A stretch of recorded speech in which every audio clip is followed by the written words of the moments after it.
Assalamualaikum warahmatullahi wabarakatuh. Innal hamdalillah nahmaduhu wa nasta'inuhu wa nastaghfiruh wa na'udzu billahi min syururi anfusina wa min sayyiati a'malina. Man yahdihillahu fala mudhillalah wa man yudlil fala hadiyalah. Asyhadu an la ilaha illallah wahdahu la syarikalah wa asyhadu anna Muhammadan abduhu wa rasuluh. Allahumma salli wa sallim wa barik ala Muhammad wa ala ali Muhammad kama sallaita wa kama barakta ala Ibrahim wa ala ali Ibrahim innaka Hamidum Majid. Ya ayyuhalladzina amanu taqullaha haqqa tuqatih wa la tamutunna illa wa antum muslimun. Ya ayyuhan nasu taqu rabbakumul ladzi khalaqakum min nafsin wahidah wa khalaqa minha zawjaha wa bassa minhuma rijalan katsiran wa nisaa. Wattaqullaha allazi tasaaluna bihi wal arham. Innallaha kana 'alaikum raqiba.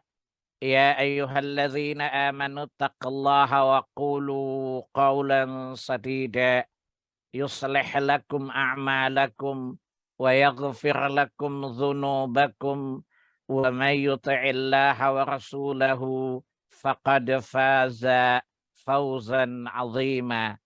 Amma ba'du fa inna asdaqal hadits kitabullah wa khairal hadi hadi Muhammadin sallallahu alaihi wasallam wa syarral umuri muhdatsatuha wa kullu muhdatsatin bid'ah wa kullu bid'atin dhalalah wa kullu dhalalatin finnar. Bapak dan Ibu ikhwatal iman rahimani Allah wa iyyakum. Alhamdulillah, segala puji bagi Allah Subhanahu wa taala atas segala nikmat dan karunia-Nya.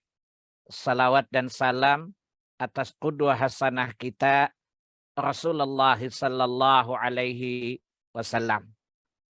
Bapak dan Ibu ikhwatul iman rahimani Allah wa iyyakum. Alhamdulillah, dengan izin Allah tabaraka wa taala, semoga Allah memudahkan kita, terutama saya, untuk menyampaikan materi ini mengenal bid'ah dan syubhat. Catatan penting, bid'ah itu adalah sesuatu yang syar'i. Istilah yang syar'i. Sebuah istilah yang disebutkan oleh syariat. Diperkenalkan oleh Nabi sallallahu alaihi wasallam dalam sunnah-sunnah yang sahih. Dan juga dari Quran, kitab Allah tabaraka wa ta'ala. Sehingga mengenal bid'ah bukan untuk menjudge orang lain bid'ah, tetapi aku mengenali kejahatan agar aku waspada dari kejahatan itu. Aku mengenal sesuatu yang buruk bukan agar aku melakukannya, akan tetapi aku mengenali yang buruk itu agar aku tidak terjatuh kepada yang keburukan itu. Bukankah sahabat yang mulia Hudzaifah al-Yaman dalam Sahih Al-Bukhari, kitab fitnah, di mana dia berkata, orang bertanya tentang kebaikan, tapi aku tanya tentang keburukan, karena aku khawatir aku terjatuh kepada keburukan itu. Mari kita belajar dari sahabat yang mulia Hudzaifah al-Yamani radhiyallahu an. Dia mengenal keburukan, dia mengenal kejelekan, dia mengenal kejahatan, karena dia khawatir terjatuh kepadanya. Tidak sedikit dalam realitas hidup ini kita terjatuh, terperosok kepada dosa karena kita tidak tahu kalau itu dosa. Tidak tahu, ngotot lagi. Namanya bongot, bodoh ngotot ya.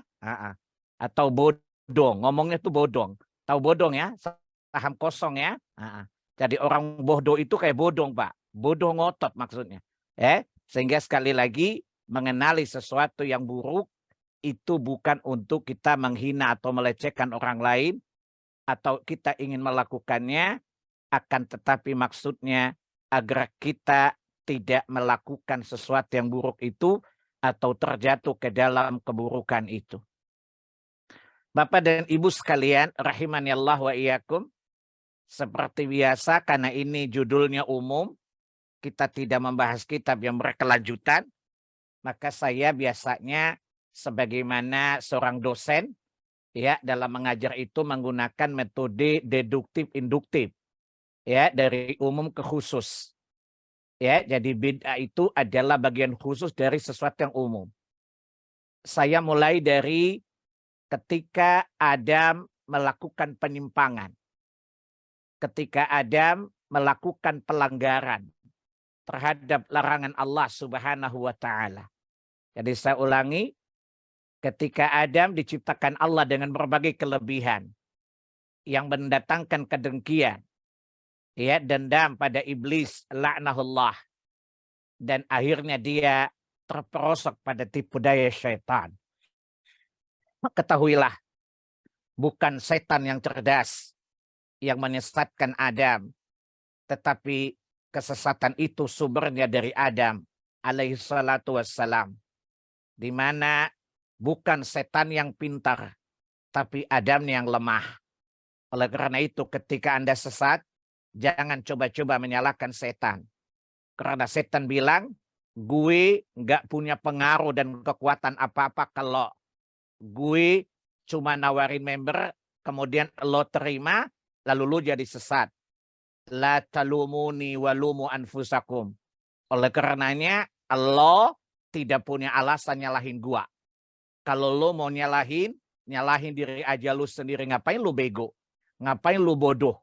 Ya, ngapain lu goblok kalau bahasa kita sekarang? Pernyataan iblis ini ya, bahwa kesalahan itu bukan ada pada dia karena dia sama sekali tidak punya kekuatan, tetapi kesalahan itu ada pada kita, kebodohan yang menyebabkan kita menerima tipu daya syaitan. Kita menerima saham bodongnya syaitan. Sekedar catatan, bisa antum lihat di dalam surat 14. Surat Ibrahim ayat yang ke-22.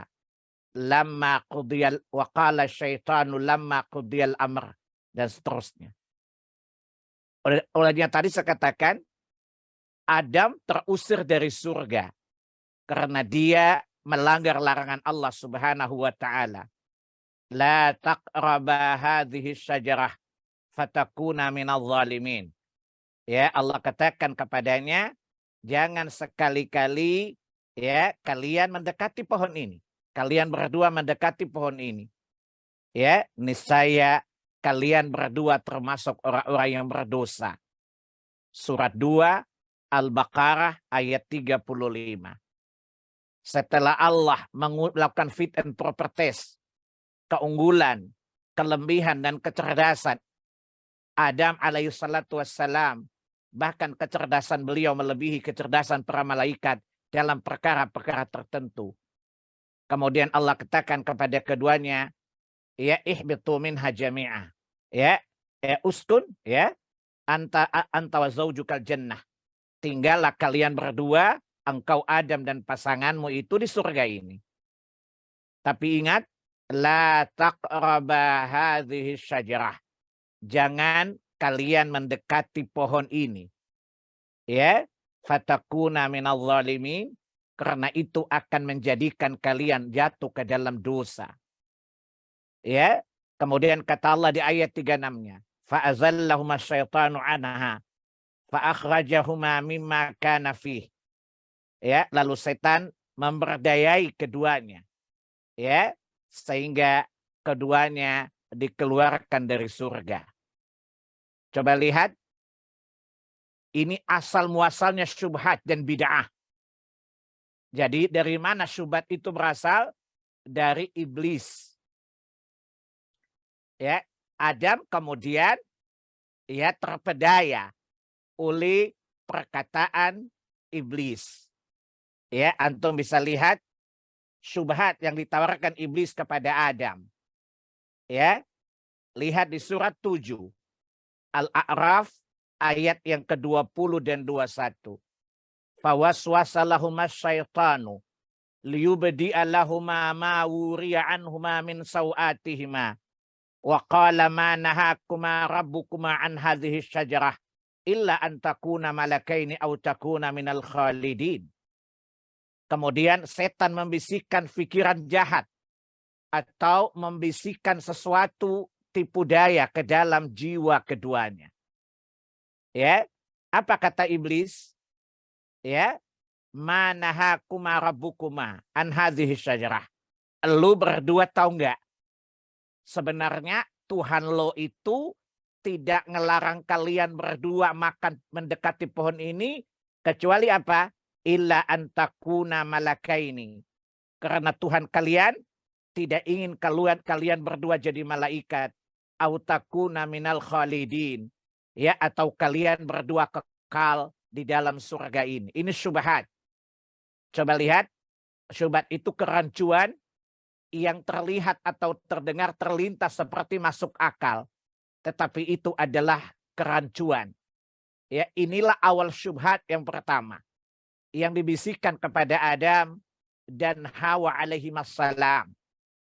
Tetapi sekali lagi, untuk meyakinkan keduanya, untuk memperkuat syubhatnya. Sehingga ucapannya itu tidak mengandung syubhat, sebuah kebenaran yang hakiki. Ya, maka di ayat 21 Allah cerita, wa qasamahuma inni lakuma laminan nasihin. Dan dia setan bersumpah atas nama Allah kepada keduanya. Sungguh aku ini benar-benar termasuk para penasihatmu. Ingat Bapak Ibu sekalian, inilah syubhat. Dan inilah bid'ah yang pertama yang dilakukan oleh Adam alaihi salatu wassalam. Dia terperdaya, dia tertipu oleh tipu daya syaitan.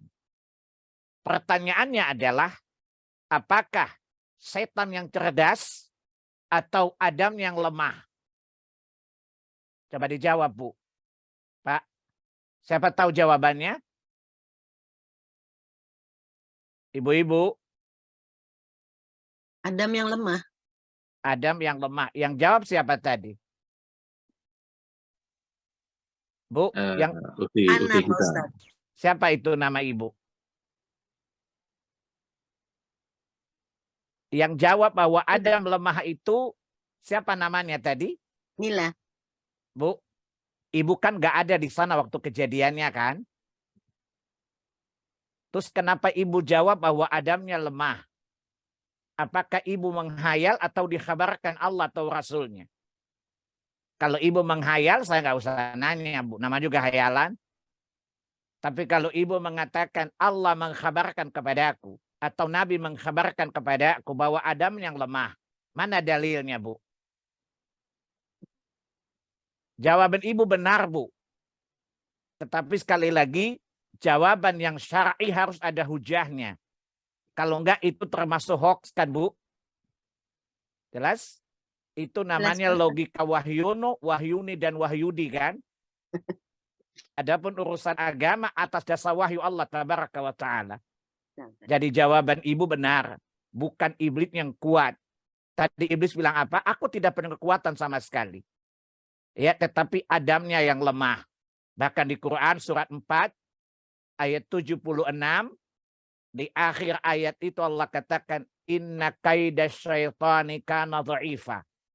Sesungguhnya pengaruh setan itu lemah sekali. Jadi kelemahan bukan iblis yang kuat, akan tetapi Adamnya yang lemah. Lihat surat 15. Maaf, surat 20. Surat Toha ayat yang ke-115. Ya, surat yang ke-20 surat Toha ayat yang ke-115. Allah katakan walaqad ahidna illa adama fanasi walam nazid lahu azma. Dan sungguh berkali-kali telah kami ingatkan kepada Adam tentang permusuhan dan kebencian setan kepadanya, iblis kepadanya. Akan tetapi Adam lupa pembelajaran yang kami berikan kepadanya. Sama nggak dengan bapak-bapak dan ibu-ibu kita di pengajian ini? Rajin catat tapi nggak ingat bukan? Ya, sering lupa bukan? Tapi jangan alasan juga keles. Bu, kenapa lupa Bu? Biasa udah dari sononya. Nah, ya. Nah. Kemudian apa kata Allah di berikut ayat tadi? Surah 20 ayat 115. Walam nazid lahu azma. Dan kami tidak dapati pada Adam itu kemauan penentangan yang kuat. Tidak ada kemauan yang kuat untuk menaati Allah dalam tidak melanggar larangannya. Dan juga lemahnya Adam dalam menentang atau tidak mempercayai syubhat yang ditawarkan oleh iblis laknahullah terhadapnya. Inilah syubhat yang pertama berasal. Jadi Adam terjatuh kepada kesesatan karena syubhat. Karena syubhat. Syubhat yang ditawarkan oleh iblis tadi. Tadi di surat 7 Al-A'raf ayat yang ke-20-21 tadi. Ya. Manahakuma arabukuma. Kau nggak kalian berdua. Tuhan kalian tidak melarang kalian untuk mendekati pohon itu kecuali karena Allah tidak mau kalian jadi malaikat. Mesti ada memeras tenaganya untuk berpikir dong, emang gue bukan malaikat. Gue dari tanah, malaikat dari cahaya, bagaimana bisa sama penciptaannya? Beda dong. Ya. Dan Allah tidak menginginkan kalian berdua kekal. Mestinya ada menyadari bahwa dia khuliqal insanu dha'ifa. Manusia diciptakan Allah dalam keadaan lemah. Ya, surat 4 An-Nisa ayat 48. Wa khuliqal insanu dha'ifa. Manusia diciptakan Allah keadaan lemah. Dan tidak mungkin dia kekal. Adam tidak mengerahkan energinya untuk berpikir. Dia langsung menelan apa yang dikatakan oleh iblis syubhat tadi. Lalu dia terjatuh kepada maksiat. Melanggar larangan Allah tabaraka wa ta'ala terhadapnya. Dan terjadilah pengusiran terhadap Adam alaihi salat wassalam. Tetapi ketahuilah, Adam tidak diusir dari surga dengan cek kosong. Ya. Allah katakan kepada Adam apa? Coba lihat di surat 2 Al-Baqarah ayat 38. Qul nahbitu minha jami'. Dan kami katakan kepada keduanya, ihbitu minha jami'ah. Turunlah kalian berdua dari surga ini. Kemudian apa kata Allah? Fa imma ya'tiyannakum minni huda. Faman tabi'a hudaya. Fala khaufun ala walahum yahzanun. Ya, fala khaufun alaihim walahum yahzanun. Kata Allah, fa imma ya'tiyannakum minni huda. Kemudian jika kelak benar-benar datang petunjukku kepada kalian. Kata Allah, faman tabi'a hudaya. Maka barang siapa yang mengikuti petunjukku, fala khaufun alaihim walahum yahzanun. Ya, maka tidak ada rasa takut pada mereka dan tidak akan bersedih hati. Itu redaksi yang ada pada surat 2 Al-Baqarah ayat 39. Ya. Adapun redaksi yang ada di surat 20. Surat Thaha ayat 123. Qalah bita minha jami'a. Dan Allah berfirman, turunlah kalian berdua dari surga ini bersama-sama. Ba'dukum li ba'din adu. Ya, sebagian kalian menjadi musuh bagi sebagian yang lain. Kemudian Allah katakan, fa imma ya'tiyannakum minni huda. Ya, kata Allah, jika datang kepada kalian kelak petunjuk dariku. Famanittaba'a hudaya fala yadhillu wa la yashqa. Siapa yang mengikuti petunjukku itu, la yadhillu wa la yashqa. Dia tidak akan sesat, ya, dan dia tidak akan binasa. Dia akan celaka. Yang jadi pertanyaan adalah, petunjuk apa yang Allah turunkan kepada manusia tadi? Ya, saya ulangi, mungkin pertanyaan ibu. Apa yang dimaksud oleh Allah Subhanahu wa Ta'ala dengan petunjuk yang dia turunkan nanti kepada manusia, agama, risalah, yaitu agama, yaitu risalah. Lihat surat 7 Al-A'raf ayat yang ke-35. Allah katakan kepada kita untuk mengingatkan kita kembali akan janjinya kepada Bapa kita, Adam alaihi salam. Apa kata Allah di Quran surat 7 Al-A'raf ayat 35? Ya bani Adam imma ya'tiyannakum rusulun minkum yaqussuna alaikum ayati famanittaqa wa aslaha fala khaufun alaihim walahum yahzanun. Wahai anak Adam, jika datang kepada kalian rasul-rasul dari kalangan kalian sendiri yang menceritakan ayat-ayatku kepada kalian, yang membacakan, yang menerangkan kepada kalian ayat-ayatku, ya, maka kata Allah, famanittaqa, maka barang siapa bertakwa, maksudnya mengikuti petunjuk para nabi-nabi itu, para rasul itu, wa aslaha, dan mengadakan perbaikan di atas muka bumi ini, fala khaufun alaihim walahum yahzanun, maka Allah jamin tidak ada rasa takut dan tidak ada rasa sedih hati pada akhir kehidupan mereka kelak di hari kiamat. Ingat ikhwatal iman, yang Allah janjikan kepada Adam sebagai petunjuk yaitu agama. Agama yang Allah utus para nabi dan rasul di atasnya. Di atas agama itu. Oleh karenanya coba perhatikan, iblis tahu bahwa Allah tidak menciptakan Adam. Allah tidak menciptakan jin. Kecuali Allah membuat sebuah syariat untuk mereka, aturan agama. Allah menetapkan jalan lurus atas mereka. Ya, maka iblis tahu itu. Maka coba lihat iblis berkata kepada Allah tabaraka wa ta'ala. Di surat yang ke-7 tadi. Ayat yang ke-16 dan ayat yang ke-15. Apa kata Allah? Qala rabbi fabima aghwaytani la'aqudana lahum siratakal mustaqim.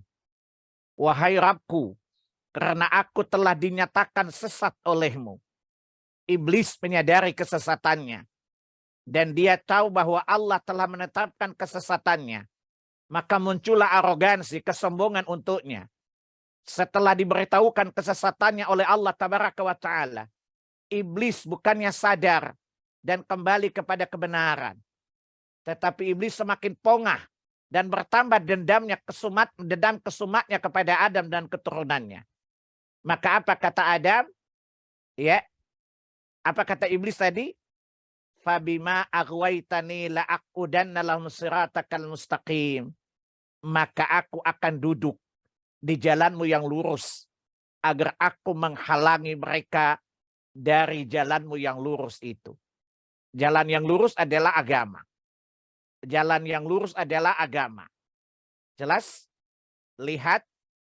Jadi yang dimaksudkan jalan lurus. Agama adalah agama. Itu yang iblis ingin menghalangi kita darinya. Dan syubhat, bid'ah itu racun yang dia sebarkan di dalam agama untuk merusak agama ini. Jadi nanti saya jelaskan korelasi antara agama dengan bid'ah dan syubhat. Ini asal muasalnya. Jadi jalan lurus itu agama. Jadi surat 7 ayat yang ke-16 tadi. Ya, siratakal mustaqim.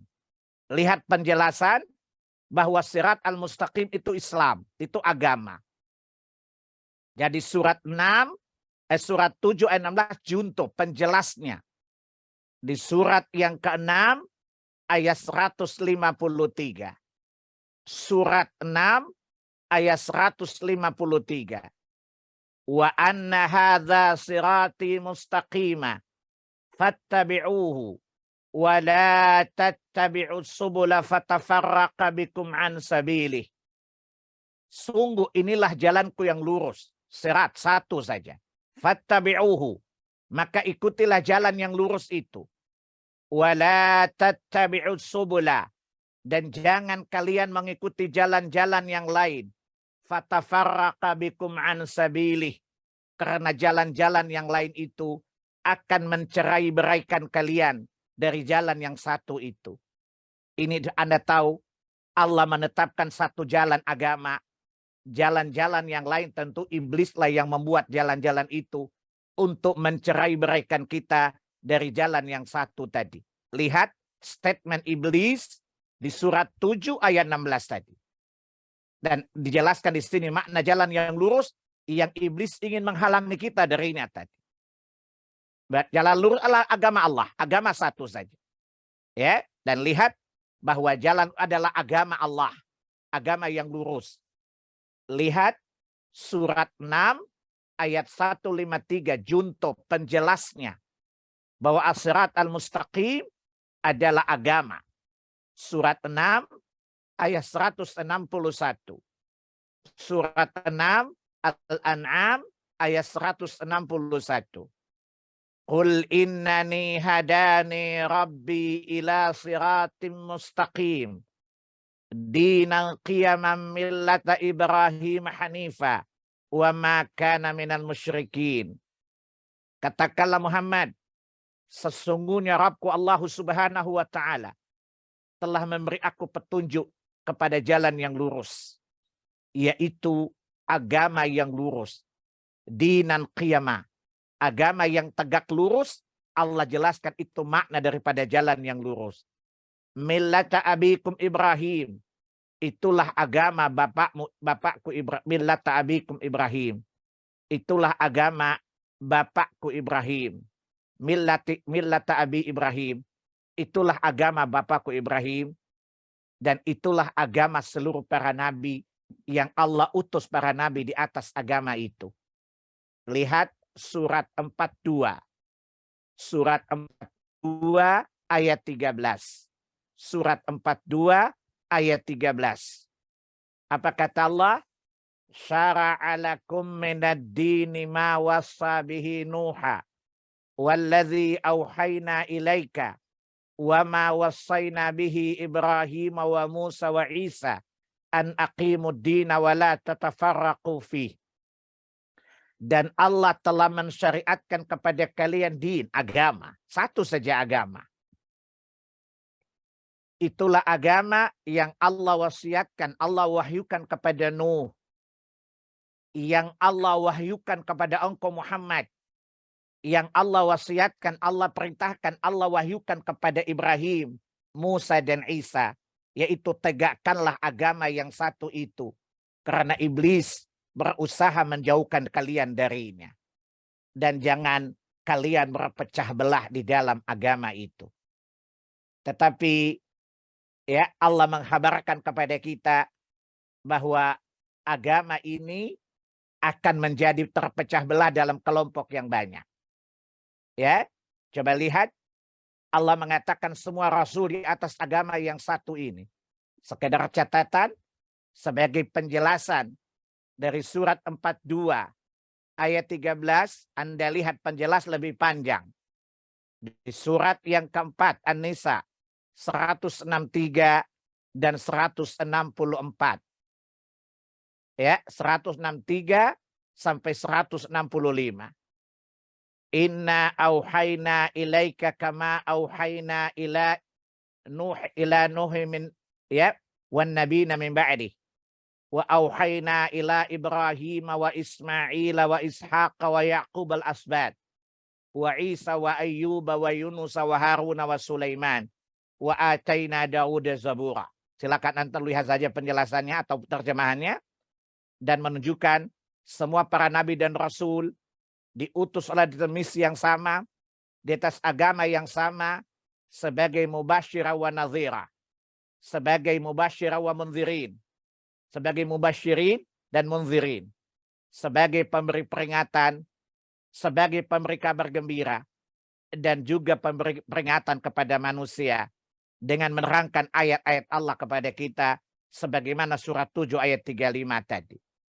Ya, dan Nabi Muhammad sallallahu alaihi wasallam adalah sang pemberi kabar gembira dan peringatan yang berbeda dengan nabi-nabi terdahulu. Kalau nabi-nabi terdahulu hanya untuk kaumnya saja. Adapun Nabi sallallahu alaihi wasallam diutus sebagai rasul bagi seluruh manusia. Surat 34, surat Saba ayat yang ke-28. Ya, wa ma arsalnaka illa kafatan linnasi basyira wa nadhira walakinna aktsaran nasi la ya'lamun. Tidaklah kami utus engkau Muhammad kecuali sebagai pemberi kabar gembira dan pemberi peringatan bagi seluruh manusia.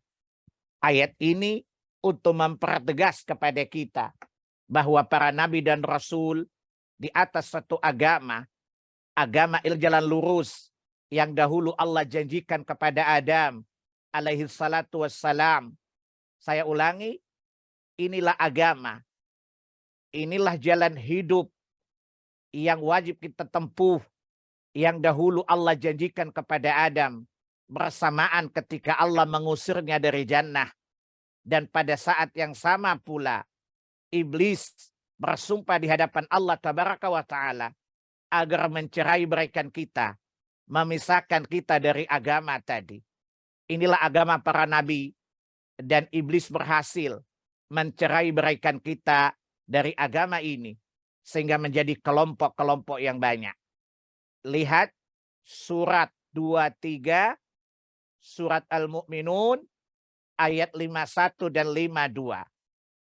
Allah katakan, ya ayyuhar rusul kulu min thayyibati wa'malu salihat. Wahai para rasul, makanlah dari yang baik-baik dan berbuat kebaikanlah kalian. Kemudian di ayat berikutnya katakan, wa inna hadhihi ummatukum ummatan wahidah wa ana rabbukum fattaqun. Dan kalian para rasul adalah umat yang di atas agama yang satu, agama tauhid. Dan aku adalah Rabb kalian. Aku adalah Rabb kalian. Maka hendaklah kalian bertakwa kepadaku. Kalau di surat 21, surat Al-Anbiya, ayat 91 dan 92, Allah katakan sama. Wa anna hadhihi ummatukum ummata wahidah. Wa ana rabbukum fa'budun. Di ayat 92-nya. Atau itu surat 21 ayat 92. Atau surat 23, Al-Mu'minun ayat 53. Kata Allah, wa fataqatta'u amrahum bainahum zubura. Kemudian agama itu dipecah belah menjadi kelompok-kelompok yang banyak. Nabi menjelaskan kepada kita dalam hadis yang masyhur. Kata Nabi, iftaraqal yahud ala sintani wa sab'ina firqah kulluhum finnar. Orang-orang Yahudi telah terbagi menjadi 72 golongan dan semuanya di neraka. Kemudian iftarakan nasara ala sintani wa sab'ina firqah kulluhum finnar. Ya, orang-orang Nasrani telah terpecah belah menjadi 72 sekte dan semuanya kelak masuk neraka. Kemudian kata Nabi, sataftariqu ummati ala 73 firqah sintani wa sab'ina finnari wa wahida fil jannah yal jamaah. Dan umatku akan terbagi menjadi 73 golongan. 72 kelak masuk neraka dan 1 kelak masuk surga. Mereka adalah al-jamaah. Inilah keberhasilan iblis memecah agama satu, agama tauhid, agama Musa dirusak menjadi agama Yahudi oleh syaitan dan pengikut-pengikut namanya Yahudi. Agama Isa ibnu Maryam Islam dirubah namanya menjadi Nasrani, dirubah lagi menjadi kelompok yang banyak. Adapun kita masih namanya Islam, tetapi terbagi menjadi 73 firqah dan 72 firqah di neraka dan 70 hanya 1 yang di jannahnya Allah tabaraka wa ta'ala. Pengkhabaran nubuah ini merupakan janji Allah kepada nabinya bahwa nabi tidak tahu gaib, tetapi dia hanya mengikuti apa yang diwahyukan kepadanya. Ingat, nabi pada dasarnya tidak tahu gaib, tetapi beliau hanya mengikuti apa yang diwahyukan kepadanya. Lihat surat 6 Al-An'am ayat yang ke-50. Qul, katakanlah Muhammad, la aqulu lakum indi khazainallah. Aku tidak pernah mengatakan kepada kalian kalau aku menguasai perbendaharaan Allah. Wala a'lamul ghaib, dan aku pun tidak tahu gaib.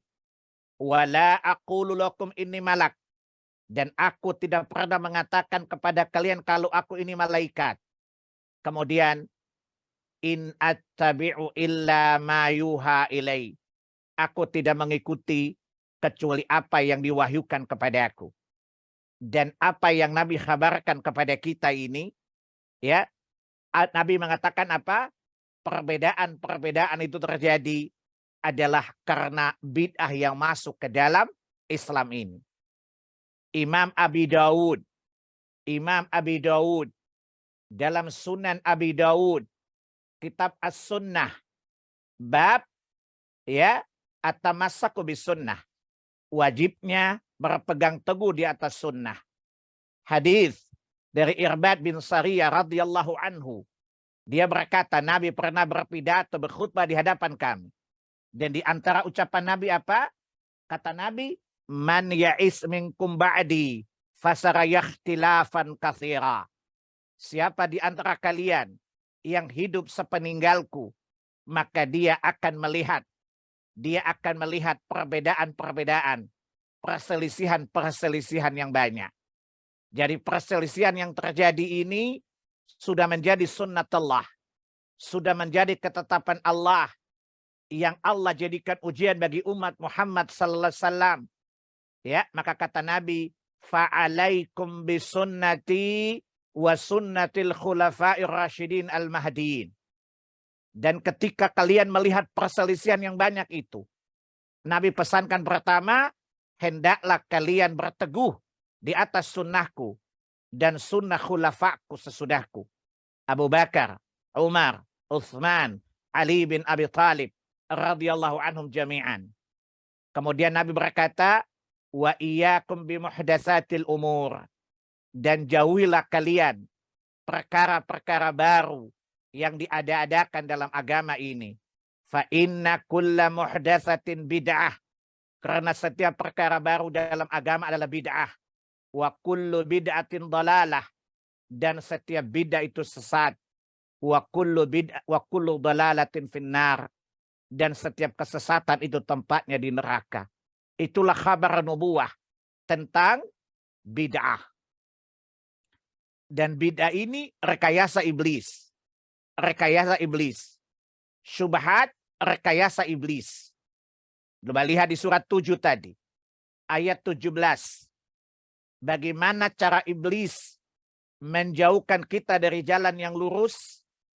Ya, bagaimana cara iblis menjauhkan kita dari jalan yang lurus tadi? Dia jelaskan metodenya.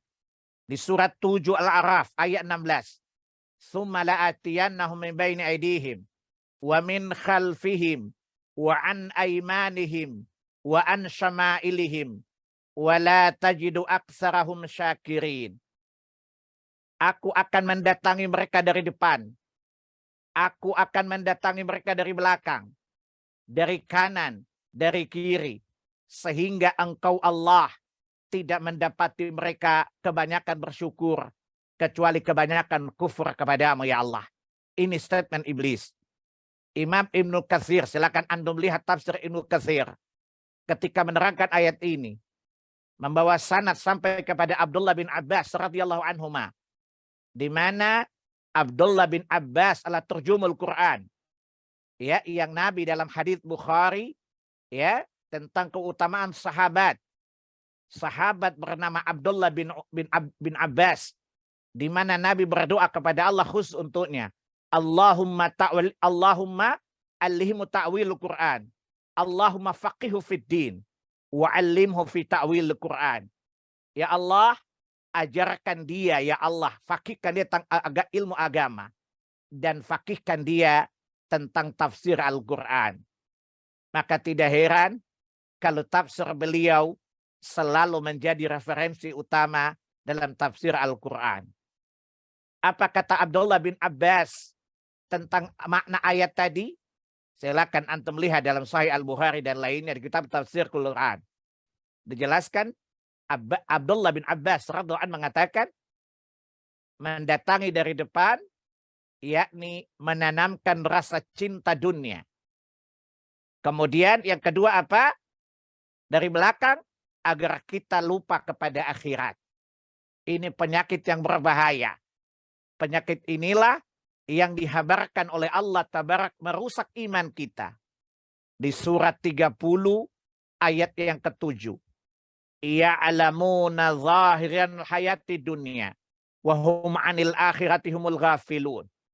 Ini namanya talbis iblis, perangkap-perangkap iblis. Dia mendatangi kita dari depan, dia menanamkan rasa cinta kepada dunia. Kecondongan kita untuk memandang dunia dengan serius.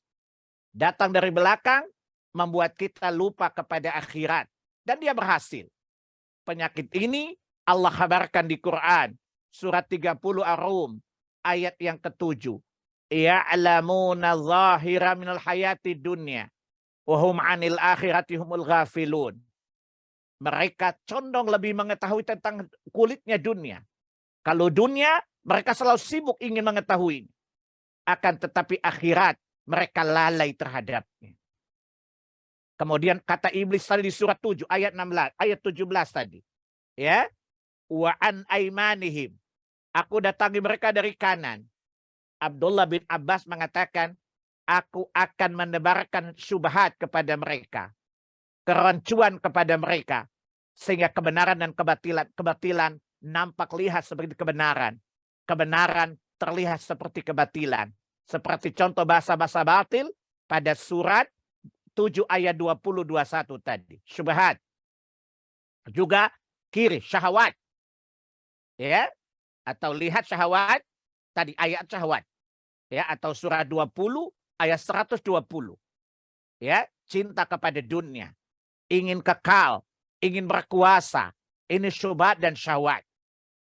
Dan Adam kemudian terusir dari surga karena lebih mempercayai syubhatnya iblis daripada larangan Allah Tabaraka wa Ta'ala. Daripada janjinya Allah Tabaraka wa Ta'ala. Adam terkecoh karena kelemahan dirinya sendiri. Dan lihat, iblis akan membuat kita cinta kepada bid'ah. Ya. Makanya Sufyan Ats-Tsauri rahimahullahu ta'ala berkata bahwa iblis lebih cinta kepada pelaku bid'ah daripada pelaku maksiat. Kenapa? Karena pelaku bid'ah tidak pernah merasa bid'ahnya salah. Adapun pelaku maksiat, dia tahu bahwa apa yang dia lakukan itu salah. Ya, coba lihat. Coba antum nasihati orang yang bermaksiat. Kenapa kamu berzina? Iya sih, saya tahu dosa, tapi kan saya emang suka. Ya, dia tidak merasa benar apa yang dia perbuat. Tetapi coba Anda nasihati pelaku bid'ah. Pelaku bid'ah. Apa kata dia? Kan baik, apa salahnya sih? Dia tidak akan meninggalkan bid'ahnya. Dia memandang baik bid'ahnya. Dan ini adalah talbis iblis. Perangkap-perangkap iblis. Lihat perkataan iblis di surat 15 ayat 39. Ya, surat 15 surat Al-Hijr ayat yang ke-39. Inilah perangkap iblis. Qala rabbi bima aghwaytani la uzainanna lahum fil ard wa la ughwiyanahum ajma'in. Apa kata iblis? Wahai Tuhanku, oleh karena engkau telah menetapkan aku sesat, telah memutuskan aku sesat, aku pasti akan jadikan ya kejahatan itu terasa indah dalam diri-diri mereka. Itulah bid'ah kata Sufyan Ats-Tsauri. Di mana iblis menghiasi bid'ah sehingga pelakunya merasa nyaman-nyaman aja. Tidak merasa kalau bid'ah itu salah. Iblis menghiasi bid'ah dengan bid'ah itu dianggap kebaikan. Dan kemudian masuklah rancauan dalam pikirannya kan. Kan baik, apa salahnya sih? Selama baik no problem. Ya, yang penting niatnya baik. Inilah syubhat. Dan inilah Ya, inilah kerusakan yang dibuat oleh Islam. Bukankah antum tahu, tadi saya ulangi, para nabi dan rasul semua di atas satu agama, dan risalah terakhir yang dibawa oleh Rasulullah SAW sebagai penutus semua para nabi. Ya, dan Allah katakan, al-yauma akmaltu lakum dinakum wa atmamtu alaikum ni'mati wa raditu lakumul Islam madina. Surat 5 ayat 3. Pada hari ini aku Allah telah menyempurnakan untuk kalian agama kalian. Wa atmamtu alaikum ni'mati, dan aku telah menyempurnakan nikmatku untuk kalian. Wa raditu lakumul Islam madina, dan aku ridha Islam menjadi agama kalian. Kesempurnaan Islam karena telah sempurnanya firman Allah tabaraka wa ta'ala.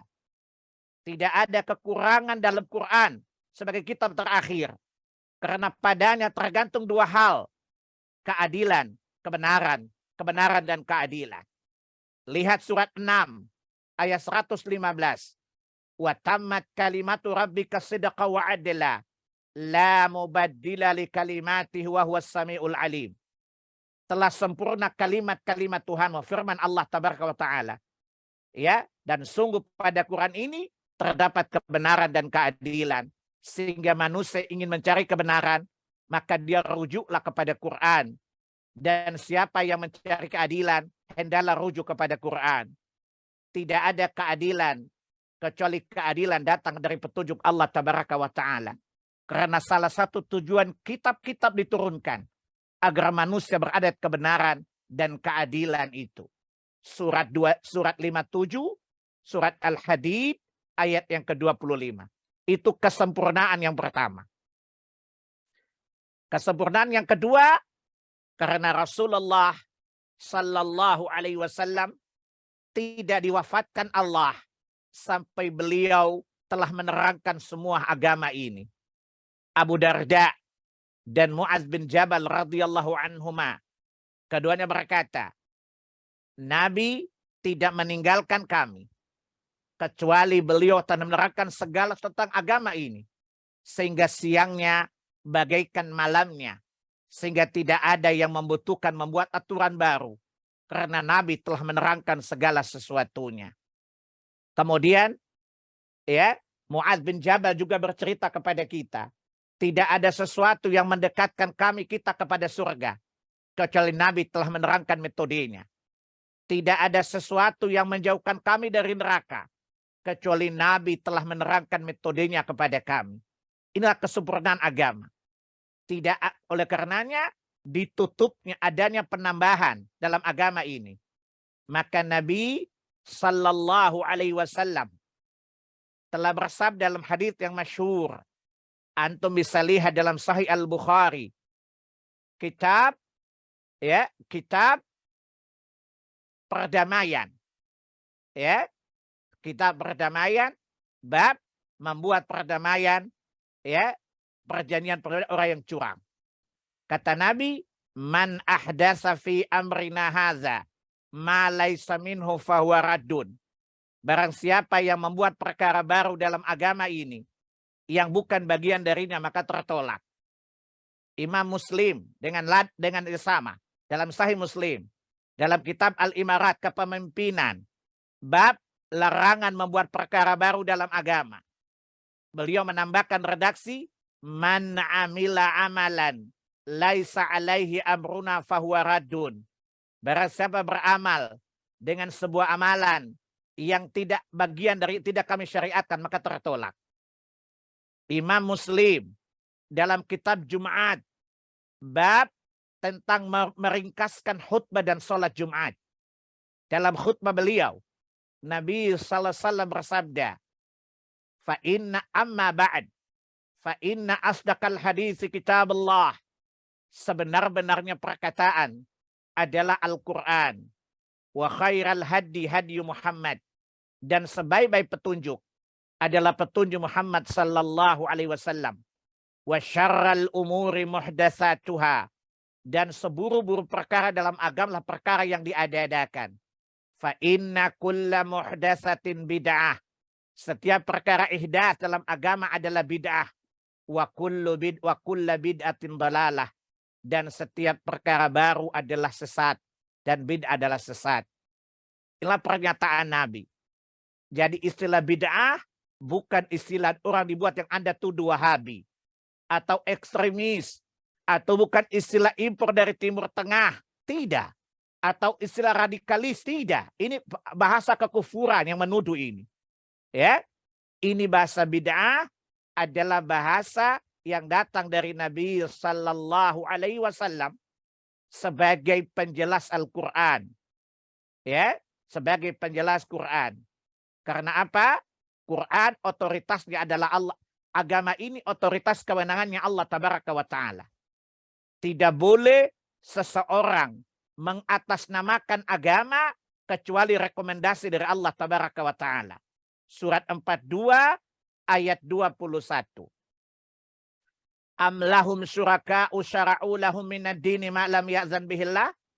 Apakah mereka memiliki sekutu-sekutu selain Allah yang mensyariatkan kepada mereka aturan-aturan agama yang tidak Allah izinkan? Lihat catatan dari ayat ini. Syariat itu otoritas Allah pertama. Kewenangannya ada pada Allah Tabaraka wa Ta'ala. Yang kedua, tidak boleh seseorang mengatasnamakan syariat kecuali yang Allah izinkan. Siapa yang membuat syariat yang tidak pernah Allah izinkan, maka dia telah mempersekutukan Allah dalam tasyri', dalam penetapan syariat. Surat 42 ayat 21 ini. Dan Allah tidak pernah mengizinkan siapapun yang menetapkan syariat dalam agama ini selain dari Rasulullah Sallallahu Alaihi Wasallam. Makanya Allah katakan di Quran surat 49 Al-Hujurat ayat yang ke-1. Ya ayyuhallazina amanu la tuqaddimu baina yadayillahi wa rasuli wattaqallah.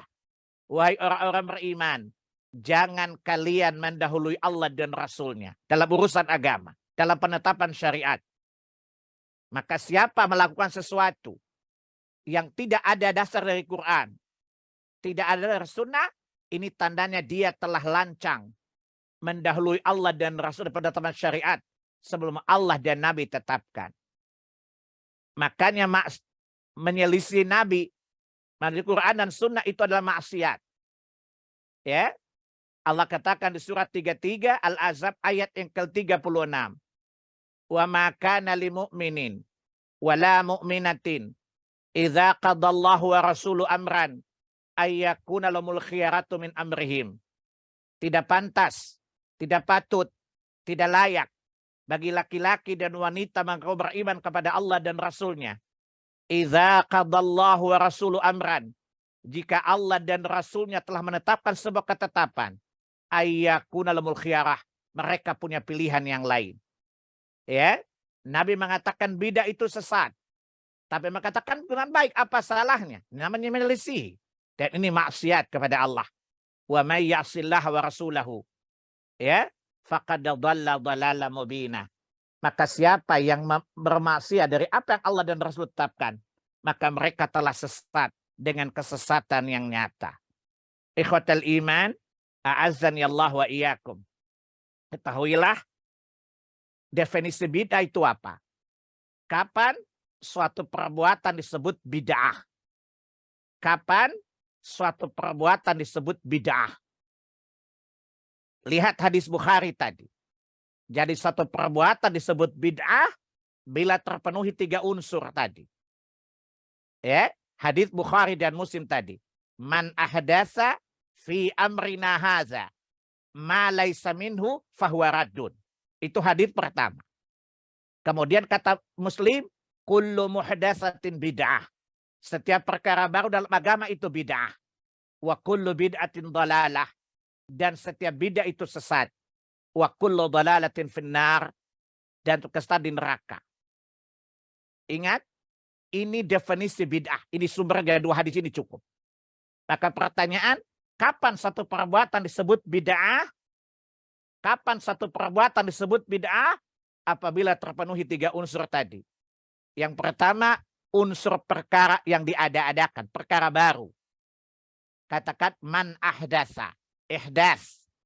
Siapa yang mengada-ada perkara baru. Ini rukun pertama, indikator pertama. Kalau kita bicara ini, handphone juga bid'ah. Karena itu adalah perkara baru. Naik mobil juga bid'ah, perkara baru. Tetapi dia tidak termasuk bid'ah secara syariat karena ada unsur kedua dalam urusan agama. Fi amrina haza, dalam urusan agama kami ini. Maka perkara-perkara yang bukan bagian agama disebut bid'ah. Karena mengatakan fi amrina haza, dalam urusan agama kami ini. Ini unsur yang kedua, indikator kedua. Yang ketiga tidak ada dalilnya. Tidak ada dalilnya, tidak ada dasarnya dari syariat. Ma laisa minhu, yang tidak ada dasarnya dari agama ini. Maka ini disebut dengan bid'ah. Maka tadi ada yang bertanya. Ya, ada bertanya tadi. Ada perdebatan maulid bid'ah atau tidak. Kembalikan kepada definisi bid'ah tadi, indikator bid'ah. Maulid itu urusan agama atau urusan dunia? Kalau dia urusan dunia, bagaimana urusan dunia? Berkaitan dengan keyakinan, berkaitan dengan penghormatan, pengagungan kepada Nabi. Ini bukan urusan dunia, urusan agama. Maka satu unsur terpenuhi. Itu bagian dari agama. Yang kedua, ada dalilnya atau tidak? Jawabannya tidak ada dalilnya. Tidak ada satu dalil memerintahkan kita merayakan maulidnya Nabi. Karena ini urusan agama, tidak ada dalilnya, maka dia ihdath, perkara baru dalam agama. Maka terpenuhilah unsur bid'ah. Dan kata Nabi, kullu bid'atin dhalalah. Seluruh bid'ah sesat. Abdullah bin Umar bin Khattab radhiyallahu anhu berkata, seluruh bid'ah itu sesat walaupun dianggap oleh manusia itu baik. Coba lihat apa perkataan Abdullah bin Umar radhiyallahu anhu. Ya, bid'ah itu salah, sesat. Walaupun semua manusia menganggapnya baik, kata Abdullah bin Umar. Jadi itu jangan Anda mencap ini bid'ah, itu bid'ah. Sampai lihat 3 indikator terpenuhi atau tidak. Pertama, ihdath, perkara baru. Kedua, dalam urusan agama. Yang ketiga, tidak ada dalilnya. Bila terpenuhi 3 unsur ini, maka itu disebut bid'ah. Dan bid'ah itu sesat. Dan Nabi mengancam dengan neraka. Pertanyaan sering muncul, pernyataan, jangan suka bid'ahin orang. Ini pernyataan kiai bodoh itu namanya. Membid'ahkan orang itu tidak bid'ah tapi dituduh bid'ah. Kalau memang perbuatannya memenuhi standar bid'ah disebut bid'ah, bukan membid'ahkan orang, emang bid'ah dia. Ya. Coba Anda ke dokter. Dokter memberikan jawaban kaidah ilmiah yang benar. Anda sakit kanker. Anda tidak bilang jangan nyakitin orang loh, kan nggak gitu juga kan?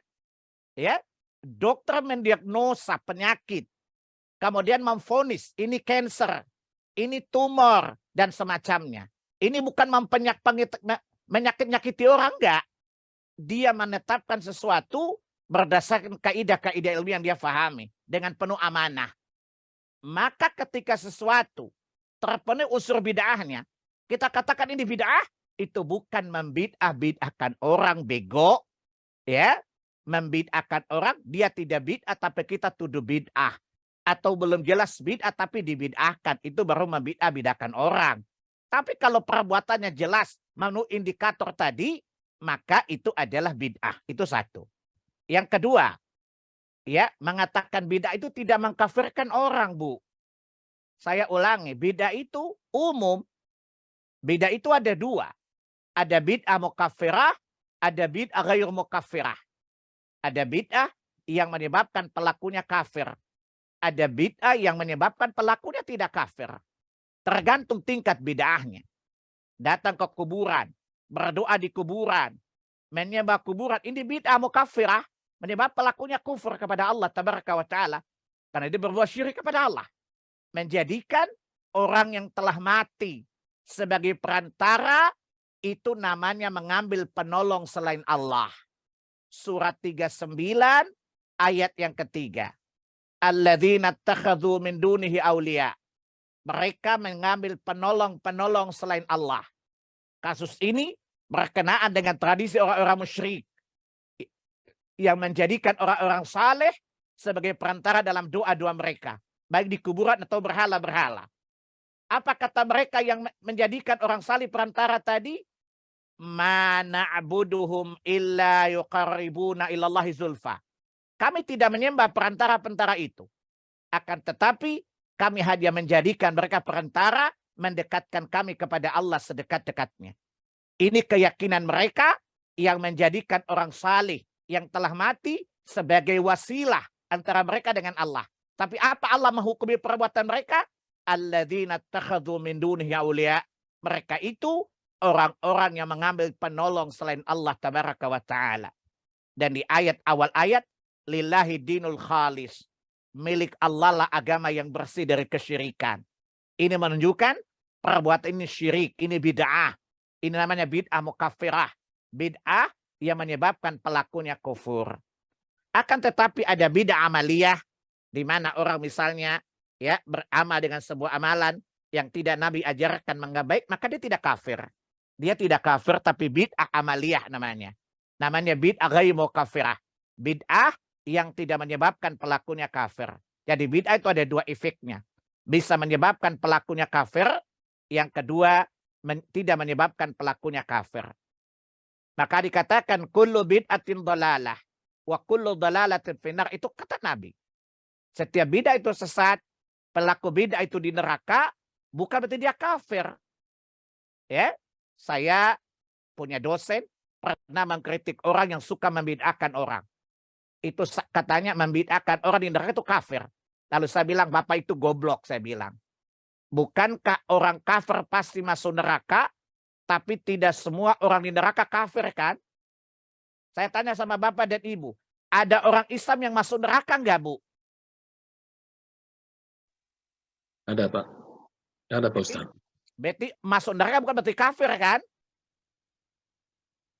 Jelas? Berarti orang yang masuk neraka bukan kafir kan? Tidak semuanya kafir kan? Saya ulangi, orang kafir pasti masuk neraka. Surat banyak ayat, kita cukup dengan surat keberapa? Surat 3 ayat 91. Innalladzina kafaru wa matu wa hum kuffar fala yuqbala min ahadihim al-ardi dhahaba wa law iftad bih. Ulaika lahum azabun alim wa ma lahum min nasirin. Ayat ini menjelaskan orang kafir tidak akan bisa membebaskan dirinya dari neraka walaupun dia memiliki emas seberat bumi. Menunjukkan mereka di neraka. Tetapi sekali lagi, tidak semua yang di neraka itu orang kafir. Karena ada orang Islam juga masuk neraka. Salah satunya adalah pelaku bid'ah. Yang bid'ahnya terancam neraka. Maka dia neraka bukan kafir. Ya. Kemudian ingat, yang menyebabkan orang pada bid'ah itu adalah syubhat. Karena kerancuan. Kan gak apa-apa. Yang penting kan baik. Selama baik itu tidak bid'ah. Ya kita tanya sama dia. Kalau memang baik itu segala sesuatu baik, boleh saya tanya sama antum. Saya tanya sama antum. Sholat itu baik nggak, Bu? Ibu-ibu, bapak-bapak, sholat itu baik nggak, Bu? Baik, Ustaz. Gimana kalau kita perbanyak maghrib 7 rakaat? Baik nggak, saya tanya? Jadi nggak baik, Ustaz. Nah, makanya baik menurut kita belum baik menurut syariat, bukan? Ini contoh syubhat. Kan baik, apa salahnya sih? Ini syubhat namanya. Karena menganggap itu ibadah, kenapa disalahkan? Ini syubhat, kerancuan namanya. Ya, dan ini yang namanya talbis iblis, perangkap-perangkap iblis tadi. Saya kira mudah-mudahan dengan penjelasan ini kita jadi mengerti. Catatan pertama, beda itu perkara serius dalam agama. Karena dia menyebabkan agama itu rusak. Apa kata Imam Malik rahimahullahu ta'ala? Orang yang menganggap bid'ah itu baik. Berarti ada 3 kemungkinan dia menuduh Nabi Muhammad sallallahu alaihi wasallam. Pertama, dia menuduh Nabi khianat. Di mana Nabi tidak tahu. Nabi tahu sesuatu syariat tapi Nabi nggak syariatkan. Lalu dia tahu lalu dia buat syariat itu. Yang kedua, ya, dia menuduh Nabi tidak tahu tentang kebaikan. Tapi dia lebih tahu tentang kebaikan. Ingat, kebaikan itu dapat diukur oleh nalar. ada kebaikan yang tidak dapat diukur oleh nalar. Contoh, api itu panas. Kalau kita meletakkan tangan di sana terbakar, ini tidak baik. Dapat diketahui akal. Tapi kebenaran, kebaikan agama, kebaikan dalam standar agama tidak dapat diketahui oleh akal. Lihat surat yang kedua Al-Baqarah. Ayat 216. Kutiba alaikumul qitalu wa huwa kurhul lakum. Diwajibkan atas kalian berperang yang kalian membencinya. Kalian tidak menyukainya. Ini urusan agama. Kata Nabi, asa an takrahu syai'an wa huwa khairul lakum. Boleh jadi apa yang tidak kamu sukai itu justru baik untukmu. Wa asa an tuhibbu syai'an wa huwa syarrul lakum. Dan boleh jadi apa yang kamu anggap baik justru tidak baik untukmu. Yang kamu senangi justru tidak baik untukmu. Kenapa? Wallahu ya'lamu wa antum la ta'lamun. Karena yang tahu hakikat kebaikan, keburukan adalah Allah. Dan urusan agama ini, adapun kalian tidak tahu. Sehingga apa yang baik dalam urusan agama, apa yang Allah tetapkan dalam kitabnya, apa yang dijelaskan oleh Rasulnya. Karena pada hakikatnya, kebaikan-kebaikan agama adalah perkara gaibiyah. Tidak ada yang tahu kecuali Allah. Surat 27 ayat 65. Qul la ya'lamu man fis samawati wal ardil ghaiba illallah. Katakanlah Muhammad, tidak seorang pun di langit dan di bumi yang mengetahui perkara gaib kecuali Allah saja.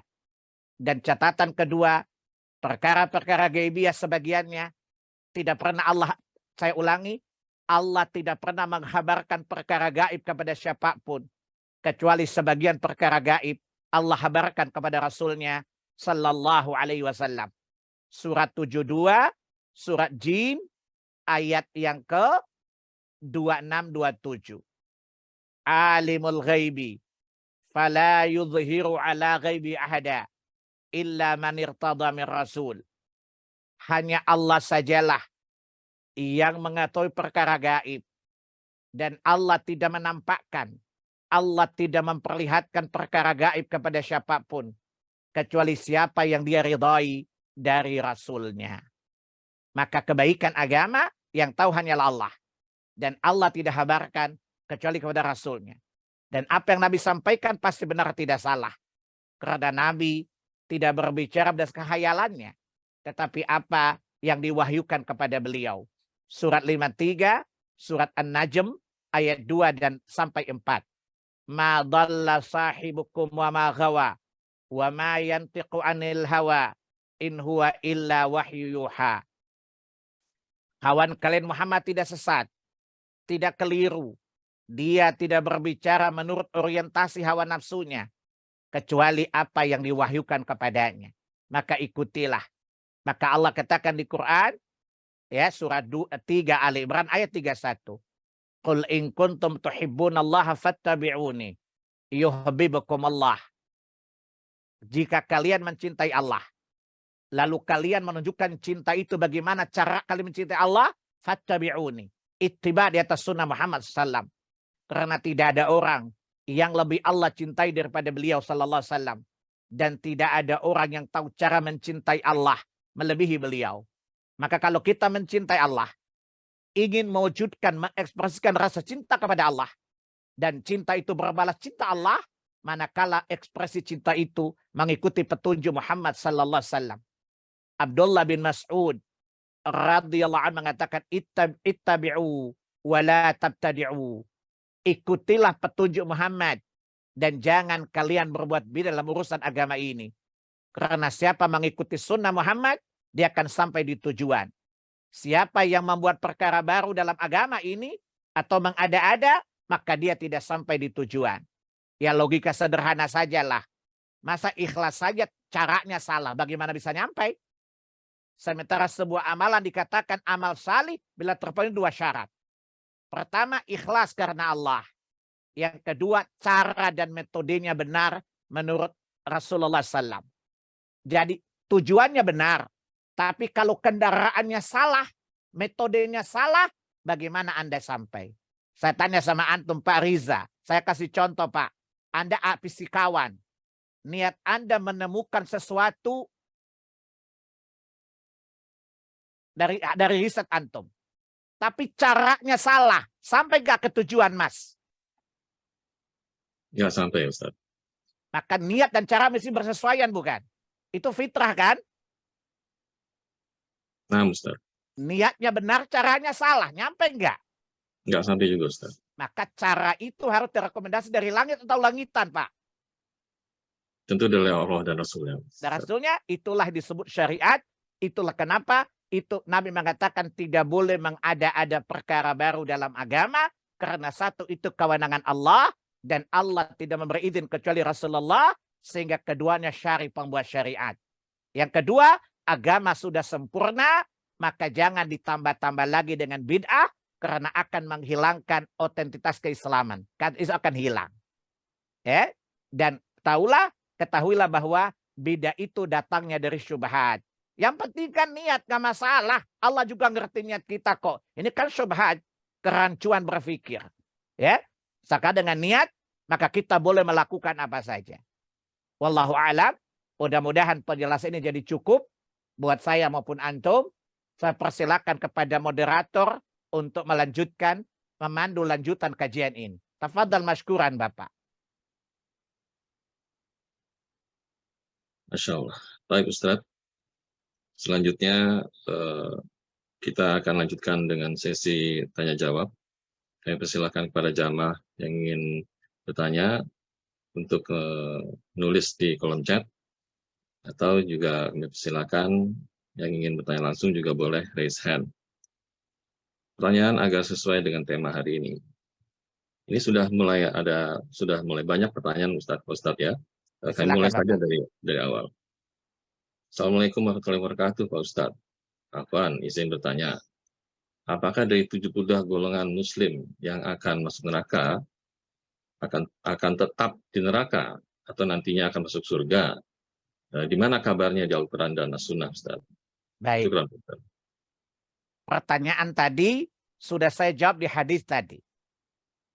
Nabi mengatakan umatku akan terbagi 73 golongan. 70 di neraka, 1 di surga. Udah jelas dalilnya.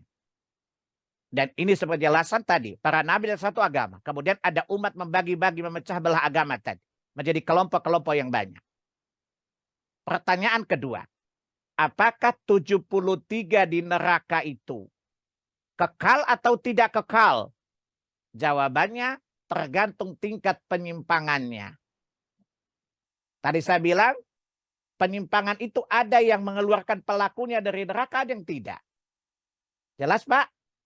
Maka jika ada yang keluar dari Islam, tentu kekal di neraka. Tetapi penyimpangannya ringan, ya, maka bukan mungkin dia masuk neraka dengan kadar kejahatannya. Dari Quran, Allah tidak mungkin menghukum seorang melebihi kadar kejahatan. Surat 6 Al-An'am ayat yang ke-160. Man ja'a bil hasanati falahu asyru amsalihha wa man ja'a bis sayyiati fala yudza illa mithla wa hum la yuzlamun. Ini kadar azab yang Allah berikan. Barang siapa datang kepada Allah dengan satu kebaikan, Allah lipat gandakan 10 kali kebaikannya, pahalanya. Siapa datang kepada Allah dengan satu kejahatan, Allah tidak balas azabnya kecuali sekadar kejahatannya itu. Artinya orang yang 73 golongan, orang menyimpang, jahat, menjadi sunnah, menjadi Quran dan sunnah. Ini sebuah kejahatan, ini maksiat. Maksiatnya tergantung tingkat penyimpangannya. Dan Allah tidak akan mengazab seorang hamba melebihi kadar kejahatan. Jadi dia di neraka sesuai dengan tingkat kejahatannya, tingkat dosanya, tingkat penyimpangannya. Bagi yang berbuat dosa yang tidak membatalkan keislaman, tentu dia di neraka sementara. Ya, antum bisa lihat ketika menjelaskan surat 35 Fatir ayat 32. Surat 35 Fatir ayat 32. Summa awratnal kitab alladzina astafaina min ibadina. Ya, faminhum zalimun li nafsihi wa minhum muqtasid wa minhum Sabiqum bil khairati biiznillah. Imam Ahmad ketika menerangkan ayat ini, ya, ketika menjelaskan dalam itu tadi, ya, di umat Muhammad ini terbagi 3 golongan. Pertama, zalimul li nafsih. Zalimul li nafsih. Orang yang menzalimi dirinya. Kata Nabi, ulaikal ladzina yadkhuluna jannata bihisabin wa azabin. Mereka yang masuk surga setelah dihisab dan diazab. Ini menunjukkan diazab dulu, dihisab dan diazab, dan hisabnya keras. Dan kata Nabi, mereka masuk ke dalam surga dengan syafaatku. Abdullah bin Abbas radhiyallahu anhu berkata, ketika menjelaskan makna zalim li nafsi, mereka orang mukmin bertauhid, tidak musyrik, tidak syirik. Mereka berbuat kebaikan, tapi mereka juga membuat dosa-dosa besar. Sehingga mereka diazab oleh Allah, dicelupkan neraka dengan kadar dosanya. Kemudian Allah keluarkan mereka, lalu masuk ke dalam surga dengan izin Allah tabaraka wa ta'ala. Yang kedua, ya, minhum muqtasid, pertengahan. Nabi ketika menerangkan muqtasid, pertengahan, ulaikal ladzina yadkhuluna jannata bihisabin wala azabin. Mereka yang masuk surga dengan dihisab, tapi tidak diazab. Artinya tidak masuk neraka, dihisab dengan hisab yang mudah, dan tidak dicelupkan neraka dulu. Abdullah bin Abbas ketika menjelaskan makna al-muqtasid, mereka ahlu tauhid, tidak berbuat syirik. Amalan-amalan wajib mereka sempurna, tapi mereka orang malas mengerjakan amalan sunnah.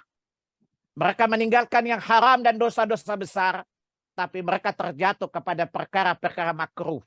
Maka mereka diaudit oleh Allah tabaraka wa ta'ala.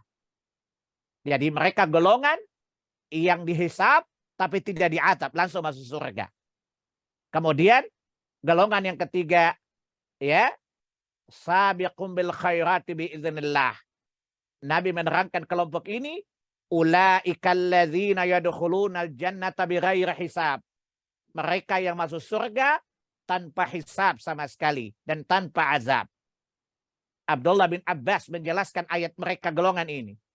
Amalan wajibnya sempurna, amalan sunnahnya sempurna. Mereka meninggalkan haram dan mereka meninggalkan perkara-perkara makruh. Sehingga ketika lewat tidak ada detektor yang berbunyi di terminal kedatangan mahsyar jika mereka tanpa hisab. Jadi sekali lagi itu dari Al-Quran, orang beriman tidak berbuat syirik, tapi ternyata kalau bid'ah, dia masuk neraka berdasarkan tingkat kebid'ahannya, tingkat penyimpangannya, dan dihukum dengan kadar dosanya, kemudian Allah kembalikan mereka ke jannah. Adapun jika bid'ahnya menyebabkan keluar dari Islam, dia kafir. Maka tentu selama-lamanya di dalam neraka, tidak keluar darinya, wallahu alam. Jelas? Baik Ustaz, mudah-mudahan jelas untuk penanya. Selanjutnya, kalau boleh kita lanjutkan Ustaz. Ada Silakan, penanya yang Bapak. sudah raise hand. Kami persilakan pada Akhi Luqman Hakim untuk open mic. Tafadhol. Syukron jazakallah Ustaz. Sebelumnya Assalamualaikum warahmatullahi wabarakatuh.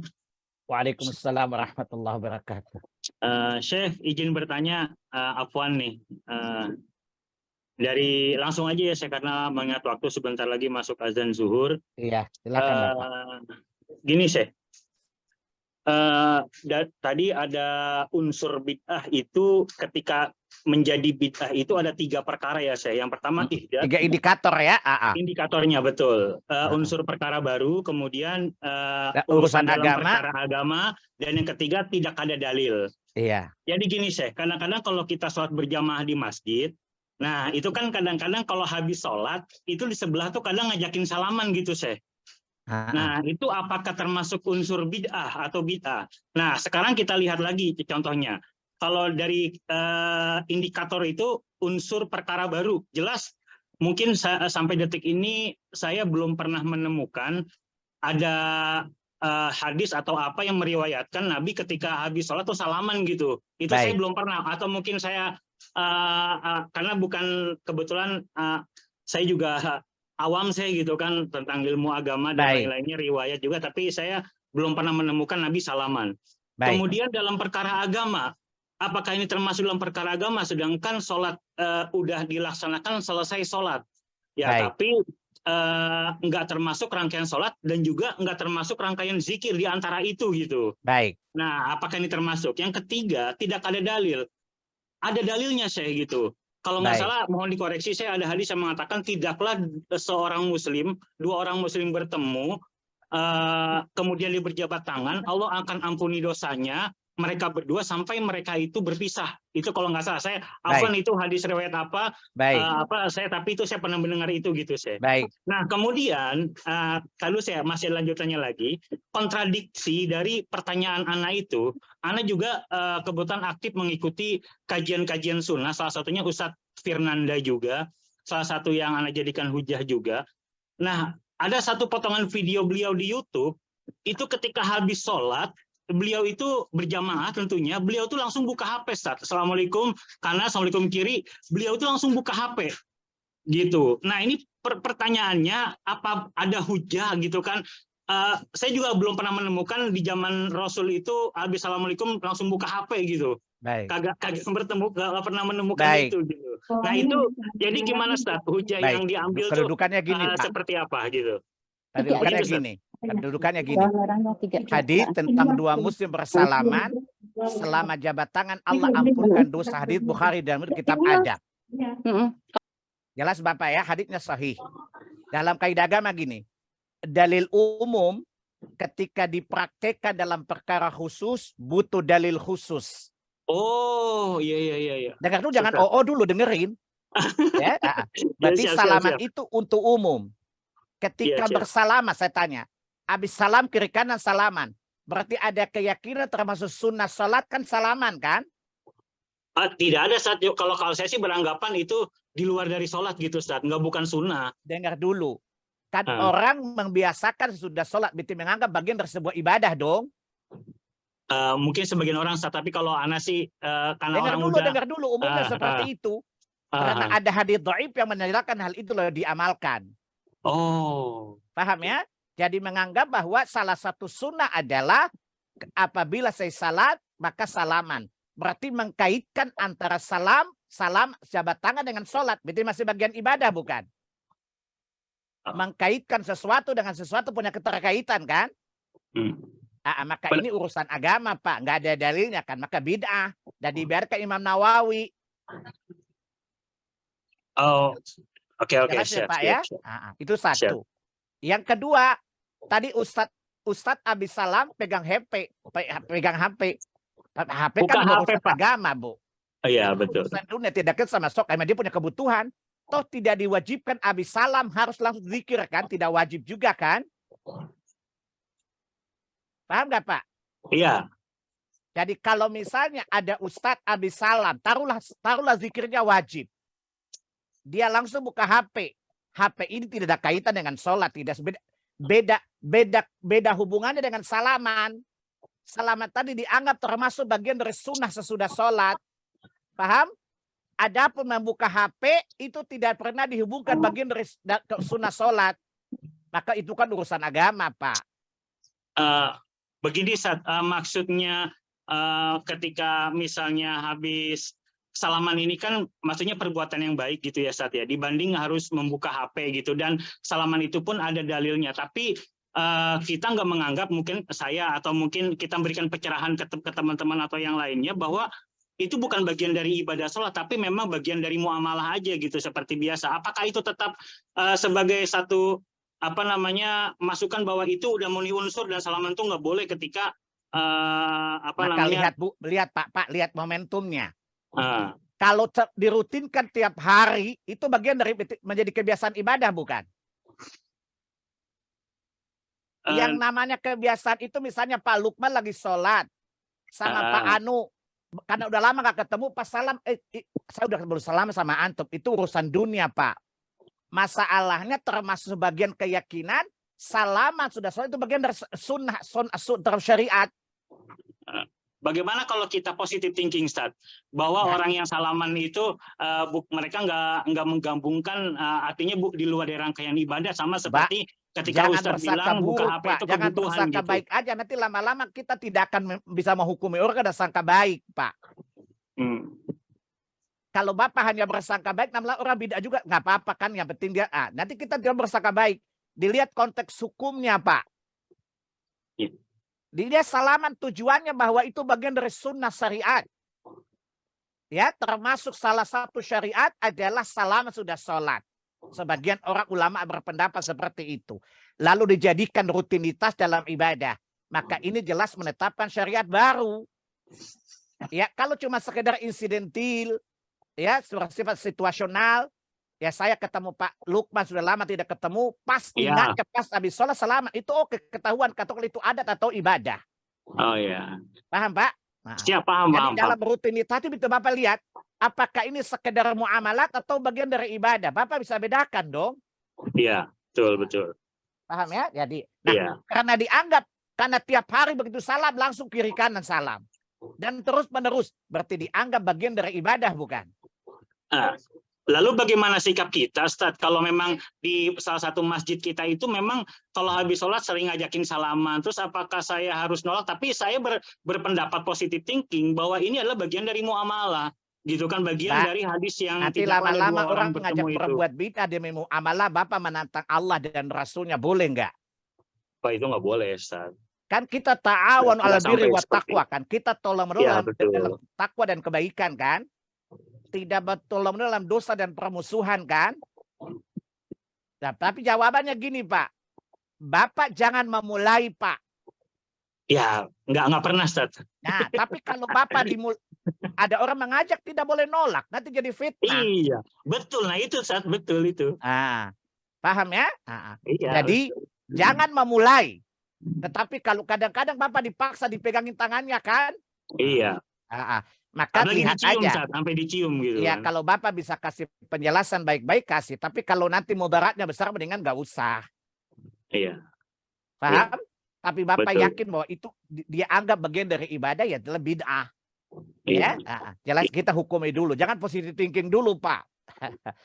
Jadi kalau Bapak positive thinking, nanti yang benar jadi salah-salah, hanya dari perasaan saja. Iya, siap. Siap, jelas siap, ya? Siap, Syekh. Syukran jazakallah, Syekh. Wah, iya kok, Mbak. Iya. Baik, ada yang lain, Pak? Baik, Ustaz.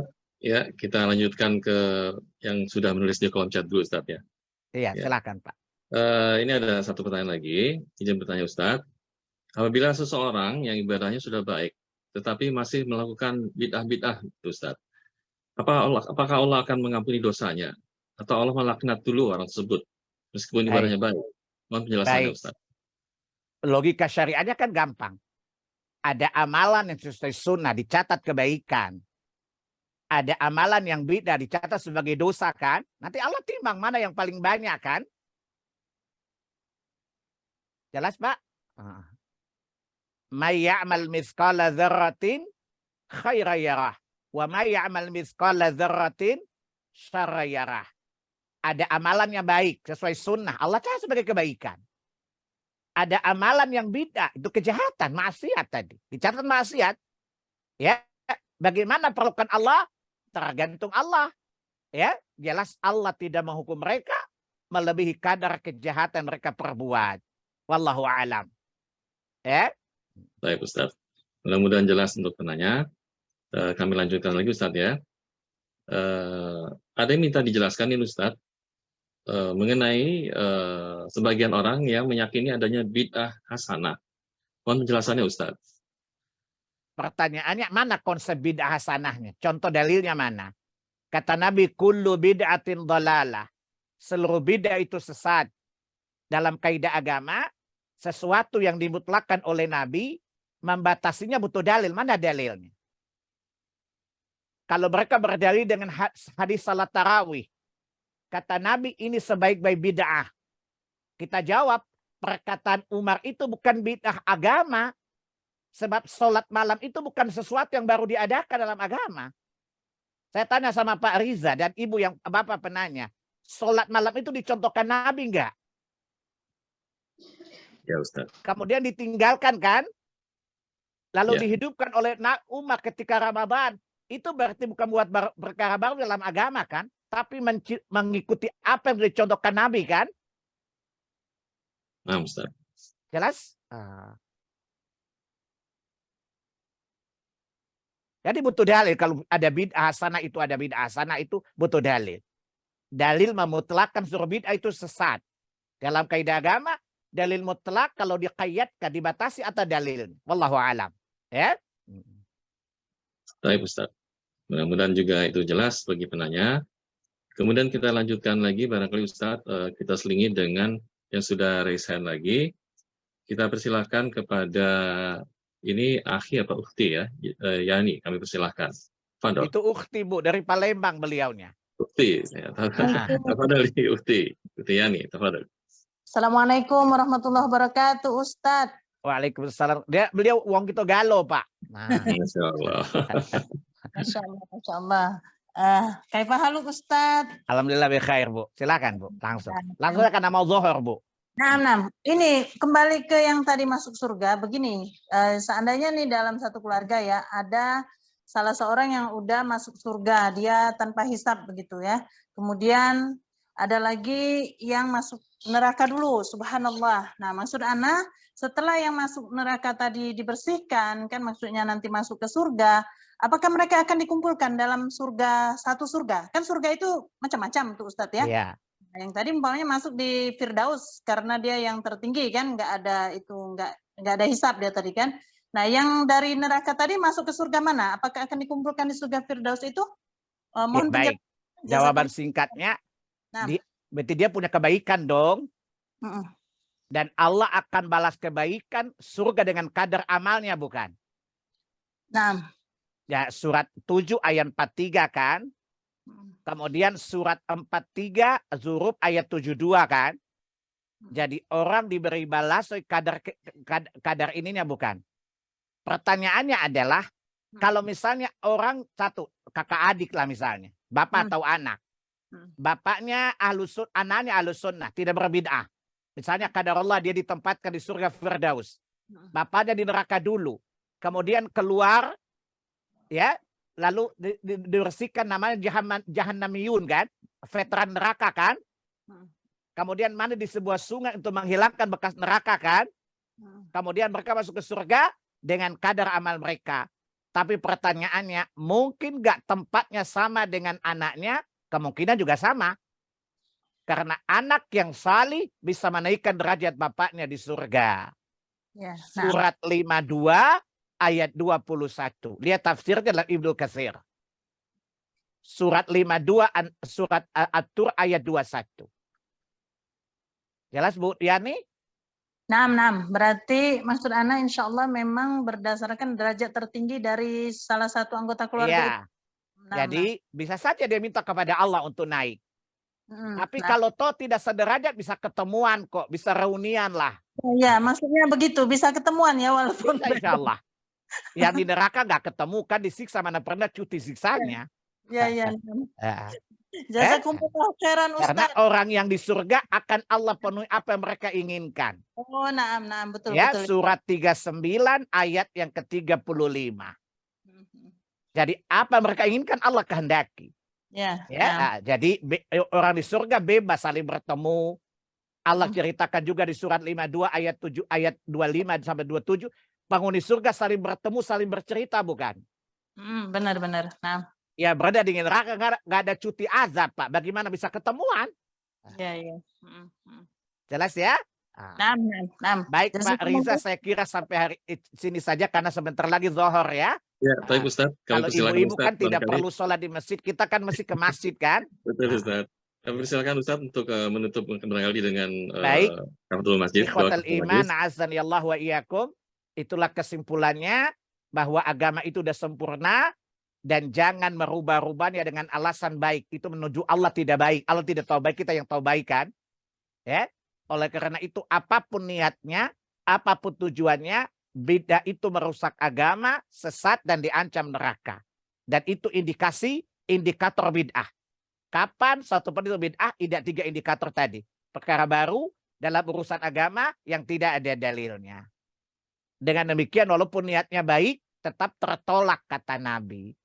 Ya tentu kita ingin pasti pas lah Pariza kata Pertamina ya. Pasti pas ya.